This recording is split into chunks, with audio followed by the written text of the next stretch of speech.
بھائیو، واقعہ کربلا کے ساتھ اہل سنت اور اہل تشیع دونوں نے ظلم کیا، دونوں نے، اور اس سے جو لیسن لرن کرنا چاہیے تھا اس کو بالکل چھوڑ دیا اور اس کو شیعہ سنی اختلاف کا سبب مان لیا، اور پھر لڑائیاں. اور اب دیکھیں پاکستان میں ایک خاص مکتبہ فکر جن کو میں سمجھتا ہوں کہ ماڈرن خوارج ہیں، انہوں نے یہاں تک بات پہنچا دی کہ امام بارگاہوں پر حملے اور پھر ان کی طرف سے مسجدوں پر حملے، اور اس وقت قتل و غارت کا جو ہے بازار جو ہے وہ گرم ہو چکا ہوا ہے.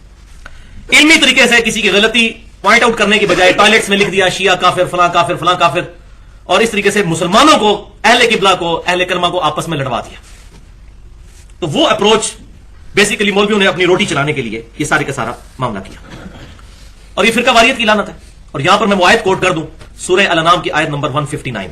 یقین کریں یہ کتاب یہ والی آیت جب کسی بندے نے پہلی بار پڑھی ہے تو وہ حیران ہو گیا کہ یار یہ قرآن میں آیت لکھی ہوئی ہے، آج تک مولویوں نے کبھی یہ پلیٹ فارم سے بیان نہیں کیا اپنے، جو ہم نے اپنے منہج پہ لکھی.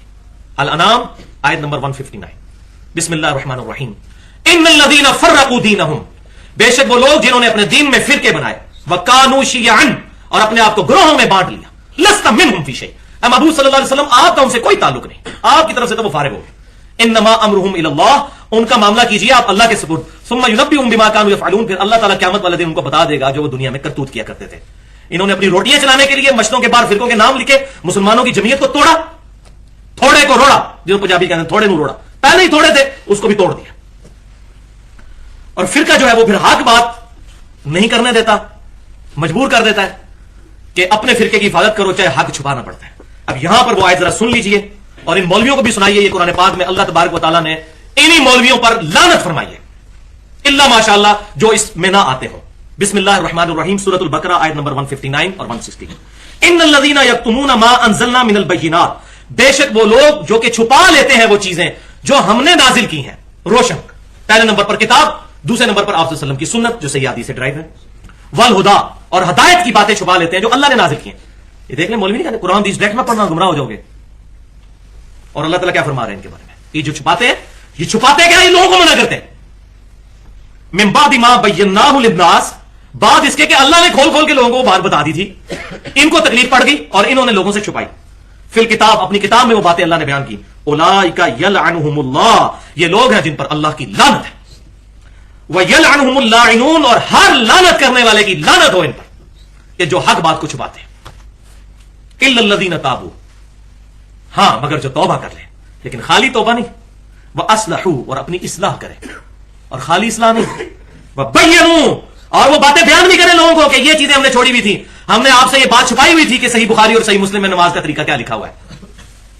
اور جو وہ طریقہ بتاتا تھا اس کو کہتے تھے یہ تو انگریزوں کی پیداوار ہے، بخاری اور مسلم انگریزوں نے لکھی ہے. اصلاح کریں اور لوگوں کو بتا بھی دیں.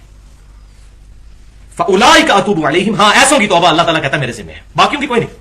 وانا التواب الرحیم، اور میں توبہ قبول کرنے والا، رحم فرمانے والا ہوں. یہ دیکھ لیں یہ آئے بھی مولویوں کے بارے میں. عوام کو تو پتہ ہی نہیں کیا بات لکھی ہوئی ہے، یہ مولویوں کے اوپر لعنت کی گئی ہے نا، انہیں کوئی بات پتہ ہے نا. عوام کو تو اپنی روٹی کھانے سے ٹائم ہی نہیں، فرصت ہی نہیں ہے، انہوں نے تو دنیا کو ہی اپنا سب کچھ مان لیا، ان کو تو پتہ ہی کچھ نہیں ہے، اس لیے وہ قابل رحم ہے.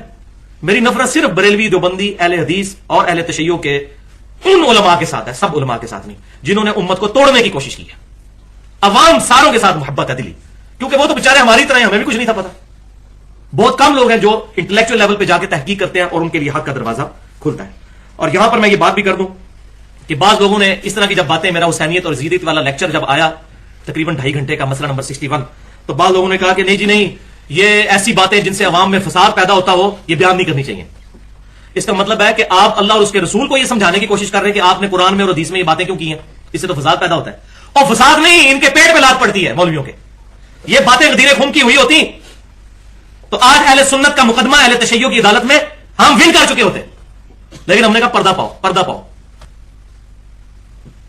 آج اہل تشیع رافضی نہ بنتے، یہ ہم نے غلط طریقے سے معاملے کو ہینڈل کیا ہے اور ان کے جائز جو مطالبات تھے ان کو بھی جو ہے اس سے پردہ ڈالا اور نہیں جناب خاموش رہو. تو بچایا تو حضرت معاویہ، مغیرہ ابن شعبہ اور عمر بن عاص کو رضی اللہ تعالیٰ عنہم اجمعین. میں تو احترام سے ان کا نام لوں گا صحابیت کی وجہ سے، باقی میں ان کو کوئی پیغمبر نہیں مانتا، غلطیاں ان سے ہوئی، اللہ ان کو معاف کرے، ہم کیوں ان پہ لعن طعن کریں. ان کو بچانے کی خاطر ابوبکر عمر کی داڑیاں بھی پٹوا لی ہم نے. اگر ہم پہلے ہی کہتے جیسا کہ محدثین نے لکھ دیا، میں نے ساری باتیں کھول کے بیان کر دی ہیں، آج بھی میں اشارتاً انشاءاللہ کر دوں گا. تو بھائی اگر اس طریقے سے بات چھپائی جائے تو ہر فرقہ کہے گا اے گل نہ دسو، یہ بات نہ بتائیں لوگوں کو. بریلوی کہیں گے جی یہ آیت جو قرآن میں قل انما انا بشر مثلکم، اے نبی فرما دیجئے میں بھی انسان ہونے میں تمہاری طرح ہوں، مرتبے میں نہیں، معاذ اللہ استغفر اللہ، انسان ہونے میں، مرتبے میں کس انسان کو ان سے نسبت ہو سکتی ہے؟ وہ کہتے ہیں یہ اتنا بیان کریں، اس سے جو ہے وہ تحقیر کا پہلو نکلتا ہے، معاذ اللہ۔ آر یو ٹیچنگ اللہ تبارک و تعالیٰ؟ آپ اللہ کو سمجھانا چاہ رہے ہیں کہ یہ آیت نکال اپنی کتاب سے؟ اسی طریقے سے جی بخاری مسلم میں سے نماز کا طریقہ نہ بتاؤ، لوگ تو پھر رکوع میں جاتے وقت، رکوع سے اٹھتے وقت رفع الیدین شروع کرتے ہیں، تو فتنہ کھڑا ہو جائے۔ آپ بتا رہے ہیں، آپ شریعت سازی کر رہے ہیں، دین کو بگاڑ رہے ہیں، اپنی آخرت کی فکر کرو، اپنے فرقے کو بچاتے بچاتے خود دوزخ میں نہ چلے جانا، یہی ہونا ہے۔ فرقے کو بچاتے بچاتے، جو واسف علی واسف صاحب فرمایا کرتے تھے اسلام جمع فرقہ از اکول ٹو زیرو، اسلام میں فرقہ داخل ہوگا رزلٹ زیرو آ جائے گا، اور رزلٹ زیرو آ چکا ہے، پوری دنیا میں پٹائی ہو رہی ہے مسلمانوں کی اسی وجہ سے۔ تو میں سمجھتا ہوں کہ یہ جو باتیں ہیں نا کہ یہ باتیں چھپاؤ حدیث کی، اور یہ باتیں واقعی یہ جو لوگوں کے سامنے بیان نہ کرو، یہ بیسیکلی لوگوں کو منکرین حدیث بلکہ منکرین اسلام بنانے کے لیے کوششیں کر رہے ہیں یہ ملے، تاکہ وہ جی ہماری حدیثیں قرآن تو اس قابل ہی نہیں کہ لوگوں کے سامنے بیان کیا جائے، چھپاؤ، اور پھر اس میں سارا لیتے ہیں ایک حدیث کا۔ صحیح مسلم میں انٹرنیشنل نمبر کے مطابق 1047 نمبر حدیث ہے کتاب الایمان میں، جو میں نے کرتاس والے لیکچر میں بڑی ڈیٹیل کے ساتھ بتائی تھی، مختصر یہاں بتاتا ہوں تاکہ گفتگو مکمل ہو جائے، کہ نبی صلی اللہ علیہ وسلم نے سیدنا ابو ہریرہ کو اپنی جوتیاں دے کر بھیجا نشانی کے طور پر، فرمایا کہ جو ملے تو اس کو یہ اناؤنسمنٹ کر دو کہ جس نے ایک دفعہ کلمہ پڑھا، اللہ کی وحدانیت کی گواہی اور میرے نبی ہونے کی گواہی دے دی، وہ جنت میں جائے گا۔ تو جب یہ وہ بشارت سنانے لگے تو سیدنا عمر سامنے سے آگے رضی اللہ تعالیٰ عنہ، انہوں نے حضرت ابو ہریرہ کو مارا اور مارتے ہوئے حضور کے پاس لے کر آئے کہ یہ دیکھیں کس قسم کی باتیں کر رہا ہے۔ تو نبی صلی اللہ علیہ وسلم نے کہا کہ میں نے اس کو بھیجا تھا۔ ان کا یا رسول اللہ اگر یہ باتیں ہم لوگوں سے کریں گے تو لوگ تو عمل کرنا چھوڑ دیں گے۔ تو نبی صلی اللہ علیہ وسلم نے فرمایا اچھا پھر ان کو عمل کرنے دو۔ وہ کہتے ہیں دیکھیں اس میں آپ صلی اللہ علیہ وسلم نے منع فرما دیا کہ یہ حدیث نہیں بیان کرنی۔ اچھا یہ منع کیا تو یہ حدیث پھر کتابوں میں کیوں آئی ہوئی ہے؟ یہ بالکل غلط مطلب لیا ہے اس حدیث کا۔ اگر منع کیا ہوتا تو بخاری اور مسلم تو یہ امام مسلم تو مجرم ہے اس حدیث کو لکھ کے، معاذ اللہ استغفر اللہ۔ وہ یہ کہا گیا کہ اس کی غلط انٹرپریٹیشن کے ساتھ لوگوں نے بتایا جائے، بالکل صحیح کر کے۔ یہ تو نبی صلی اللہ علیہ وسلم نے اللہ کی رحمت کی طرف توجہ دلائی تھی کہ اگر کوئی صدق کے دل سے گواہی دے، اور صدق کے دل سے جو گواہی دے گا نا بھائی، وہ دین کو پریکٹس بھی کرے گا۔ ایسا نہیں ہو سکتا کہ جو صدق کے دل سے کلمہ پڑھتا اور نماز چھوڑ دے۔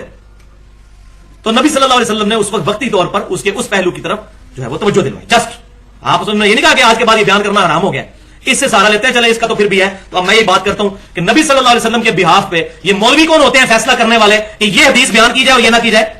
اس سے بڑی بدعت کیا ہے؟ اور وہ حدیثیں جو آپ صلی اللہ علیہ وسلم نے بیان ہی امت کے لیے کی ہیں، یہ ہے کلائمیکس اس جملے کا۔ آپ نے اپنی وفات کے 30 سال بعد، 40 سال بعد، ایون 60 سال کے بعد جو واقعہ کربلا ہونا تھا، یہ ساری غیبی خبریں اللہ کی بتائی ہوئی خبروں کی وجہ سے امت کو دی۔ یہ تو علامات نبوت ہے، یہ تو پروفیسیز ہیں، یہ تو حضور نے بتائی ہی امت کو ہے کہ یہ بیڑا غرق میری امت کا ہو جائے گا، بچ جانا ان چیزوں سے، اور ان کو چھپانا چاہتے ہیں۔ اس کو تو بیان کرنا دین کا حصہ ہے اور دین کا جزء میں لازم ہے ان باتوں کو بیان کرنا۔ آپ تو سب نے ایک چیز کھول کر بیان کی، میں نے حسینیت والے لیکچر میں بتائی ہے، حسینیت اور یزیدیت کا تحقیقی جائزہ، کہ کس طریقے سے کاٹ کھانے والی ملوکیت شروع ہوگی، کس طریقے سے جو ہے وہ امت کے اندر بگاڑ آئیں گے اور خلافت راشدہ جو ہے وہ گریجولی جو ہے ملوکیت کے اندر کنورٹ ہو جائے گی۔ بولے اعوذ باللہ تعالیٰ۔ تو بھائیو الحمدللہ میں نے تو اللہ کی لعنت سے بچنے کے لیے الحمدللہ، مجھے تو اپنی آخرت کا خوف ہے کیونکہ میری روٹی دین کے ساتھ کوئی نہیں لگی ہوئی۔ 3 لیکچر ریکارڈ کروا دیے۔ مسئلہ نمبر 61 حسینیت اور یزیدیت کا تحقیقی جائزہ، مسئلہ نمبر 48 فکر حسین تحریک خلافت کی روح ہے، اور مسئلہ نمبر 55 حدیث کرتاس کا تحقیقی جائزہ اور وصی رسول صلی اللہ علیہ وسلم کون ہے، اور آج کا یہ مسئلہ نمبر 66 یہ اسی کی ایک کڑی ہے۔ اور ریسرچ پیپر جو ہے میں پہلے ہی آپ کو بتا چکا الحمدللہ۔ اب یہاں پر میں اپنی طرف سے کچھ کلیریفیکیشن اپنے حوالے سے کرنا چاہتا ہوں تاکہ یہ چیزیں بھی ریکارڈ میں آ جائیں۔ یہ ساری باتیں وہ ہیں جو میں ابھی تک ریکارڈنگ میں نہیں لایا تھا۔ اب پرانی باتیں ریپیٹ کروں تو آپ کے لیے کوئی انٹرسٹ نہیں ہے، تو میں وہ تمام باتیں کر رہا ہوں جو آج تک میں نے اس طریقے سے نہیں کی تھی تاکہ ہمارے علم میں یہ اضافہ ہو۔ جب میرا حسینیت والا لیکچر سامنے آیا تو کچھ مولویوں نے جن کے پیٹ پہ زد پڑی تو انہوں نے مشہور کر دیا کہ علی تو رافضی ہے، یہ شیعہ ہے، اس نے تو لبادہ اہل سنت کا اڑا ہوا ہے۔ لیکن یہ مولوی بھول جاتے ہیں کہ یہ میٹرک پاس مولوی جو ہیں، جو سکول سے بھاگے تھے تو ان کے ماں باپ نے ان کو مدرسے میں داخل کروایا تھا، اللہ ماشاءاللہ، جن کا انٹلیکچوئل لیول ایک عام سطحی لیول سے بھی نیچا ہے، اللہ ماشاءاللہ، ساروں کو نہیں میں کہہ رہا، اللہ ماشاءاللہ۔ ان کو پتہ نہیں کہ آج کا نوجوان، پڑھا لکھا نوجوان ان کے اس طرح کی دھوکہ بازیوں میں نہیں آئے گا، وہ کہے گا جی حق بات پتہ چلے۔ حق بات کی تلاش میں آج کا نوجوان ہے الحمدللہ۔ یہ بہت بڑا ایسٹ میں دنیاوی تعلیم کو بلیسنگ کہتا ہوں جس نے ہمارے دماغ کھولے الحمدللہ۔ تو لوگ تو حق بات سنتے ہیں، اور جو الحمدللہ میرے لیکچر سنتے ہیں ان کو بالکل واضح پتا ہے کہ اگر میں رافضیوں کا ایجنٹ ہوں تو میں ڈنکے کی چوٹ پہ کہہ رہا ہوں کہ یا علی مدد کہنا شرک ہے۔ اگر میں رافضیوں کا ایجنٹ ہوں تو میں سیدنا ابو بکر عمر رضی اللہ تعالیٰ عنہما کو سیدنا علی سے افضل کہتا ہوں۔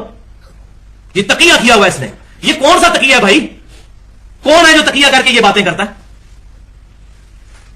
اگر میں رافضیوں کا ایجنٹ ہوتا تو حدیث کرتاس کے معاملے میں سیدنا عمر کے دفاع پر 3.25 گھنٹے کا لیکچر ریکارڈ کرواتا. چیلنج ہے میرا, کوئی مولوی نکالیں 1400 سال کے اندر کس نے حدیث کرتاس کا جواب دیا ہو پازیٹو انداز میں, کوئی تحریر دکھا دیں. سارے جان چھڑاتے ہیں, خاموشی اختیار کرو. میں نے الحمدللہ اس کی اپروپریٹ جتنا سیدنا عمر کی غلطی تھی میں نے اس کو پوائنٹ آؤٹ کیا, اور جتنا ان کا دفاع بنتا تھا کیا الحمدللہ. ہم کوئی معصوم تو نہیں کسی کو مانتے, اور نہ کسی کی غلطی کی وجہ سے وہ زیرو سے ضرب کھا جاتا ہے. حضرت آدم علیہ السلام کی غلطی سے وہ نبوت سے فارغ نہیں ہو گئے, وہ نبی ہیں. اسی طریقے سے کسی کی ایک غلطی کو پکڑ کے زیرو سے ضرب دیں گے تو بھائی رزلٹ زیرو ہی نکلے گا نا. پھر تو ایک یا دو غلطیاں پڑھ کے زیرو سے ضرب نہیں, اوور آل اس کا کریکٹر دیکھنا چاہیے کہ اس کی کیا خدمات ہے اسلام کے لیے, پھر رزلٹ نکالنا چاہیے. اسی طریقے سے اگر میں رافضی ہوتا تو سیدنا امیر معاویہ یا سیدنا عمرو بن عاص یا سیدنا مغیرہ بن شعبہ رضی اللہ عنہ مجمعین ان کا نام احترام سے لیتا. لائے نا کوئی دنیا کا رافضی جو ان کے نام احترام کے ساتھ لیتا ہو اور اس نے تقیہ کیا ہو. اتنا بڑا جھوٹ, لیکن مولویوں کی روٹی پہ تھا. اور پھر اس سے بڑا کلائمیکس کہ میں نے تو گستاخانہ فلم پہ جو 1.5 گھنٹے کا لیکچر مسئلہ نمبر 49 ریکارڈ کروایا, اس میں کیٹاگوریکل مینشن کیا کہ ماتم کرنا اور اپنے جسم پہ چھریاں چلانا یہ اسلام کی بدنامی ہے پوری دنیا میں. یہ ہوتا جس پہ ساری دنیا کا رافضیوں کا اجماع ہے, ماتم کو میں غلط کہہ رہا ہوتا. لیکن جو بندہ بےمانی پر اترا ہوا ہے نا اس کا, اس پہ میں صرف ایک جملہ بولوں گا, وَأَنْتُمْ تَعْلَمُونَ, جو اللہ نے علماء یہود کو کہا تھا. اور یہودیوں تم جانتے تو ہو کہ یہ وہی نبی ہے کہ جن کا ذکر تورات میں موجود ہے. اور ان ملوں کو بھی میں کہتا ہوں کہ وَأَنْتُمْ تَعْلَمُونَ, تم جانتے تو ہو کہ یہ بخاری اور مسلم سے ہی والے دے رہا ہے, اور ان کو کہتے ہیں رحمت اللہ علیہ اور مجھے لعنت اللہ علیہ. تو پہلے تو میری ماں کو مارو نا, بخاری اور مسلم کو, جس سے میں نے حوالے لے کے بیان کیے. لیکن مولوی اترا ہوا 2 نمبری پر, تو اس کو میں نے اب یہ کوڈ ورڈ ان کے لیے رکھ دیا کہ یہ مسئلہ نمبر 51 ہے. مسئلہ 51 1.5 گھنٹے کی میری گفتگو ہے. رزق حرام, فتنہ مال اور دنیا پرستی کا انجام اور اس کا علاج, جس نے الحمدللہ 14 طبق مجھے اپنے پوری زندگی کے سینکڑوں لیکچرز میں سے جو سب سے زیادہ پسند لیکچر ہے وہ ہے اپنا لیکچر مسئلہ نمبر 51 1.5 گھنٹے کا, جس میں نے یہ پول کھولے ہیں کہ رزق حرام کے بارے میں جتنی آیتیں قرآن میں آئی مولویوں کے بارے میں, اور چیلنج ہے کوئی نکالے گا مولوی کے لیے کہ یہ لوگ پیسے لے کر فتوا بازی کرتے ہیں, اور اللہ تعالیٰ ہمارے انہوں نے سونے اور چاندی کے جو یہ ڈھیر لگائے ہوئے ہیں ان کے داغ دے جائیں گے, ان کی پیشانیوں کو, ان کی پیٹوں کو, اسی مال کے ساتھ جو انہوں نے غلط فتوا بازیاں دیکھی ساری مولویوں کے بارے میں, اس میں نے ڈیٹیل سے بتایا. تو بھائی اس پہ میں یہی کہوں گا کہ مسئلہ نمبر 51 مولویوں کے ساتھ لگا ہوا ہے, جس کی وجہ سے یہ سارے کا سارا معاملہ ان کا خراب ہے.